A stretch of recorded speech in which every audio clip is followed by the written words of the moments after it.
Hey everybody, मैं हूँ वर्षा। स्वागत है आपका निवेशोलॉजी में। आज हम पोशाक लिमिटेड के बारे में बात करेंगे, उसका बिजनेस मॉडल देखेंगे, प्लस ग्रोथ ड्राइवर्स देखेंगे, आगे ग्रोथ प्रॉस्पेक्ट्स क्या हो सकते हैं, कैपेक्स की बात करेंगे, फाइनेंशियल्स एंड वैल्यूएशन की भी बात करेंगे। तो चलिए शुरू करते हैं। अब अगर पोशाक का बिजनेस मॉडल की बात करें तो पोशाक बेसिकली फॉस्जीन बेस्ड डेरिवेटिव्स बनाती है।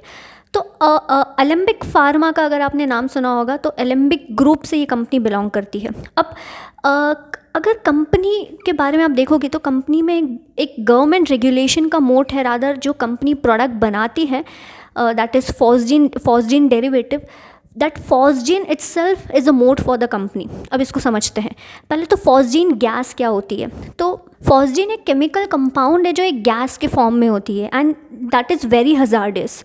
तो फॉस्जीन कोई भी कंपनी उठ के फॉस्जीन नहीं बना सकती है। तो फॉस्जीन बेसिकली जब वॉर के टाइम पे बहुत यूज़ होती थी and this is very hazardous gas. तो यहाँ पर government regulation is the mode for this company. मतलब ये कोई भी कंपनी को अगर फॉस्जीन बनाना है, फॉस्जीन गैस बनानी है, तो उनको आसानी से लाइसेंस या परमिशंस नहीं मिलते हैं। बहुत स्ट्रिक्ट गवर्नमेंट रेगुलेशंस हैं।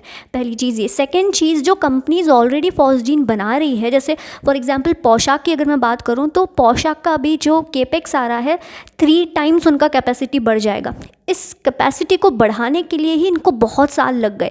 तो अगर आपके पास ऑलरेडी कैपेसिटी है और आपको उसको एक्सपैंड करना है, वहाँ पर भी रेगुलेशंस बहुत स्ट्रिक्ट होते हैं। वहाँ पर भी गवर्नमेंट इतनी आसानी से आपको एक्सपैंड करने नहीं देती अगर कैपेसिटी की है। तो एग्जिस्टिंग अगर आप गैस बना रहे हो, उसके बाद अगर आपको मैन्युफैक्चरिंग कैपेसिटी एक्सपैंड करनी है तो उधर भी बहुत ज़्यादा टाइम लग जाता है परमिशन लेने के लिए।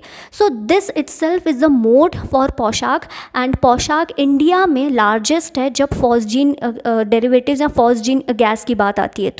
तो एक तरफ से आप बोल सकते हो हाई बैरियर टू एंट्री है इस बिज़नेस में एंड पोशाक एक काफ़ी अच्छी पोजीशन पे बैठा हुआ है। इंडिया में सेकंड इज़ अतुल, जिसके पास मैन्युफैक्चरिंग कैपेसिटी है फॉस्जीन बनाने की, बट पोशाक इज़ द लार्जेस्ट वन।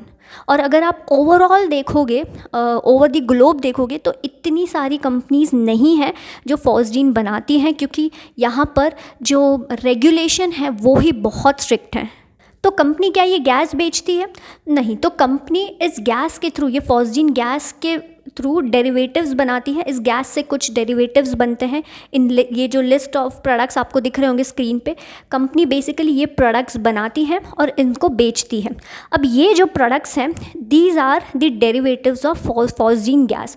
तो फॉस्जीन गैस से ये सारे प्रोडक्ट्स बनते हैं। और अब ये कहाँ यूज़ होते हैं? तो ये आपके फार्मास्यूटिकल्स में यूज़ होंगे, एग्रोकेमिकल्स में, डाइज, पिगमेंट्स। तो फार्मास्यूटिकल कंपनीज़ में जैसे हमने वैल्यू चेन देखी है कि आपको पहले की स्टार्टिंग मटेरियल लगता है, फिर इंटरमीडिएट लगता है, फिर एपीआई एंड देन फॉर्मुलेशन। तो जो इंटरमीडिएट है, so this phosgene derivatives act as an intermediates for pharmaceutical companies.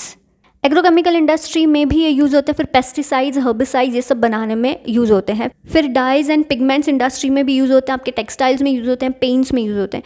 अब हमने देख लिया कि कंपनी बेसिकली करती क्या है।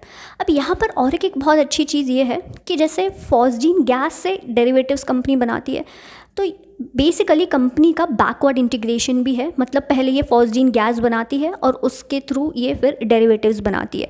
सो ऐसे केस में कहीं ना कहीं यहाँ पर मार्जिन्स में क्योंकि इनका बैकवर्ड इंटीग्रेटेड मॉडल है, गैस ये लोग खुद बनाते हैं, तो ऐसे केस में इनके मार्जिन्स काफ़ी अच्छे प्रोटेक्टेड हैं। एंड अब हम देखते हैं कि आगे ग्रोथ ड्राइवर्स क्या है, या कंपनी क्या ऐसी अच्छी चीज़ें कर रही है जिसके वजह से आगे कंपनी को काफ़ी ट्रिमेंडस ग्रोथ हमको देखने को मिल सकती है। सबसे पहली चीज़, company CSM that is custom synthesis में एंटर हो रही है। सो ये बहुत ही अट्रैक्टिव फील्ड है, क्योंकि जैसे कि इनके प्रोडक्ट्स जो है ये फार्मा में यूज़ होते हैं, आपके एग्रो में यूज़ होते हैं। तो जहाँ जहाँ फॉस्जीन बेस्ड एप्लीकेशंस या फार्मा में या एग्रो में होगा, तो ये जो बड़े फार्मा प्लेयर्स है या जो बड़े एग्रो प्लेयर्स हैं, दे विल कंसिडर पोशाक एज देयर चॉइस, क्योंकि पोशाक के पास वो एक्सपीरियंस है।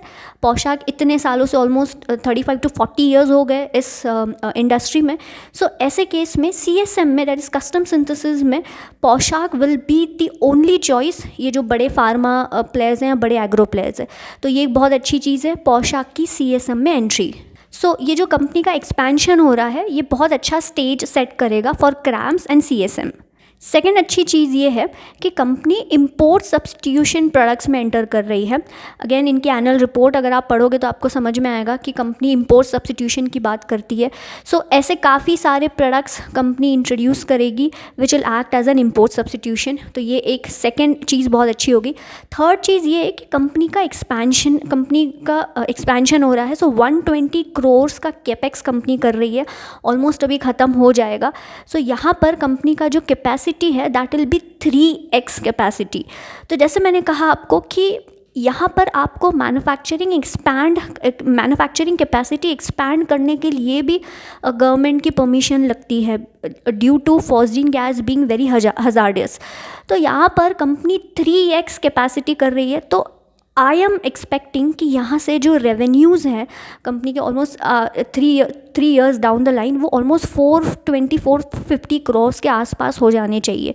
जिस हिसाब से कंपनी कैपेक्स कर रही है दैट इज़ ह्यूज। तो काफ़ी अच्छा रेवेन्यू हमको देखने को मिल सकता है। एंड अगर आप मार्जिन्स भी देखोगे, क्योंकि कंपनी नीश प्रोडक्ट पोर्टफोलियो में है, तो यहाँ पे इनके मार्जिन्स भी काफ़ी अच्छे हैं।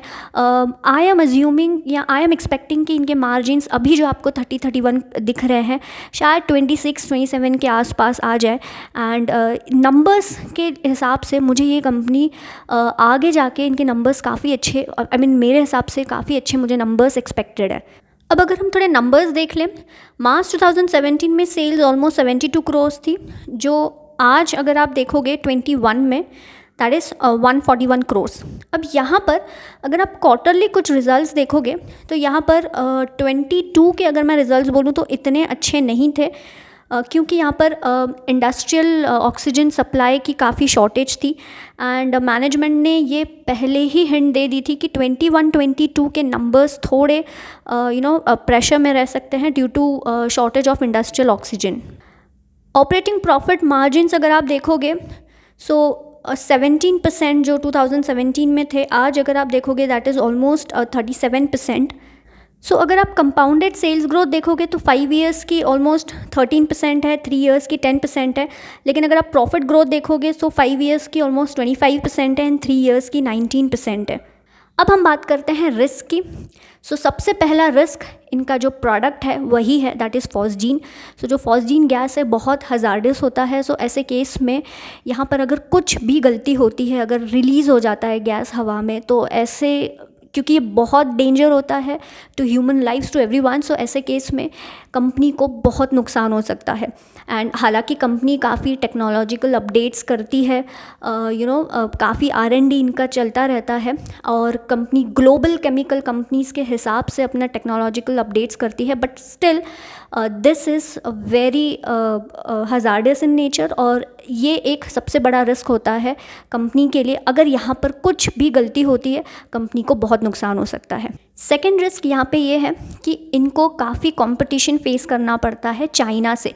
हालांकि डोमेस्टिकली या इंडिया में अगर आप देखोगे तो यहाँ पर इतना कंपटीशन नहीं है, लेकिन चाइना से इनको ह्यूज कंपटीशन होता है बिकॉज चाइना में काफ़ी सारी कैपेसिटीज़ है। तो चाइना से इनको काफ़ी सारा कंपटीशन है एंड उसके वजह से प्राइसिंग पे भी अफेक्ट होता है।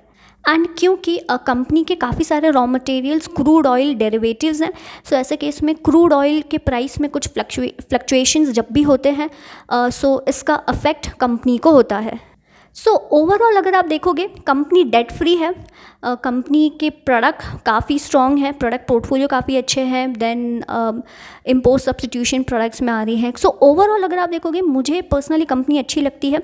लेकिन अगर जब मैं वैल्यूएशन की बात करती हूँ तो यहाँ पर अगर आप देखोगे स्टॉक काफ़ी हाई वैल्यूएशन पे ट्रेड कर रहा है। रीजंस अगर आप देखोगे तो हाई मोट कंपनी है, देन स्ट्रॉन्ग गवर्नमेंट रेगुलेशंस होने की वजह से यहाँ पर आसानी से कोई भी नया प्लेयर एंटर नहीं हो सकता है, इसके वजह से भी कंपनी को काफ़ी थोड़ा ज़्यादा वैल्यूएशन दिया हुआ है।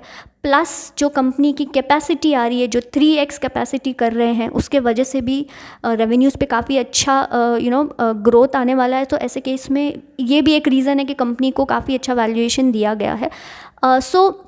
बट मुझे लगता है कि 2-3 years डाउन द लाइन हम मेरे हिसाब से कंपनी के रेवेन्यूज़ काफ़ी अच्छे हमें दिख सकते हैं। आप इस स्टॉक को अपने वॉच लिस्ट पे ज़रूर रखिएगा। अब आपका होमवर्क हो चुका है। अब इस कंपनी को, इस स्टॉक को आपको आपके वॉच लिस्ट पे ज़रूर रखना है। आज के लिए इतना ही। उम्मीद करती हूँ ये वीडियो आपको अच्छा लगा होगा। अगर हाँ तो प्लीज़ इस चैनल को सब्सक्राइब कीजिएगा, वीडियो को लाइक और शेयर ज़रूर कीजिएगा। हम मिलेंगे नेक्स्ट वीडियो में, तब तक के लिए अपना ख्याल रखिए। जय हिंद एंड नमस्ते।